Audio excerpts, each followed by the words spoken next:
Imagine buying a loaf of bread for just a few dollars in the evening, only to wake up the next morning and find that it costs millions of dollars. It may sound impossible, but this actually happened in Zimbabwe. During Zimbabwe's hyperinflation crisis in the 2000s, one of the biggest hyperinflation crises in history, people went to the supermarket carrying bags full of money, almost as if they were buying a car. Some of the banknotes inside those bags even had $100 trillion printed on them.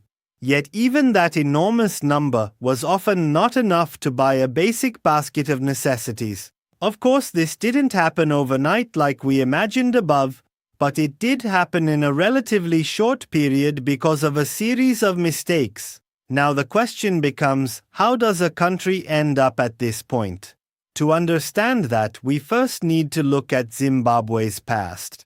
After gaining independence in the 1980s, Zimbabwe was considered one of Africa's most promising economies. The country had fertile agricultural land and earned significant income by exporting tobacco, corn, and many other agricultural products. The agricultural sector not only provided jobs for millions of people, but also brought foreign currency into the country and contributed to economic growth. However, everything began to change. In the early 2000s, the government first launched a controversial land reform that targeted large commercial farms. The goal of the reform was to reduce inequality in land ownership. However, because of poor implementation, production declined dramatically. Many experienced farmers stopped producing, exports fell, and as a result, the amount of foreign currency entering the country dropped significantly.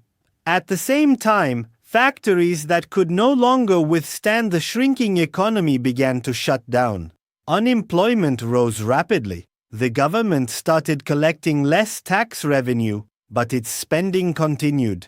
It was at this exact point that a critical decision was made. The government began printing more money to cover its increasing expenses. At first glance, this might seem logical. After all, you might think that if more money is printed, salaries can be paid and government spending can continue. However, there is an important rule in economics. It's called the money supply. The logic is simple. If the amount of money in circulation is much greater than the amount of goods and services being produced, prices begin to rise. You can think of it as increasing the number of people who want a slice without making the pie any bigger. This is exactly what happened in Zimbabwe. Inflation began to rise. Then it spiraled out of control and eventually turned into hyperinflation. Prices were no longer changing weekly or monthly. Sometimes they changed several times in the same day. Store owners constantly had to replace price tags. People rushed to the stores as soon as they received their salaries because they knew that just a few hours later, the same salary would buy far fewer goods. The value of money was falling so quickly that people even struggled to carry cash. As a solution, the government continued printing larger banknotes, first $1,000, then $1 million, then $1 billion, later $1 trillion, and finally a 100 trillion Zimbabwe dollar banknote was put into circulation. It is considered one of the largest banknotes in modern history, but the funny part was this. Even though it said 100 trillion on it, that banknote was often not enough to buy even a few basic food items. People no longer trusted their own currency. Many stores stopped accepting the Zimbabwe dollar. Instead, foreign currencies such as the US dollar and the South African rand began to be used for everyday purchases. In some regions, people even returned to bartering. Yes, you heard that right. In the 21st century, people went back to using one of the oldest trading methods ever used by civilizations thousands of years ago.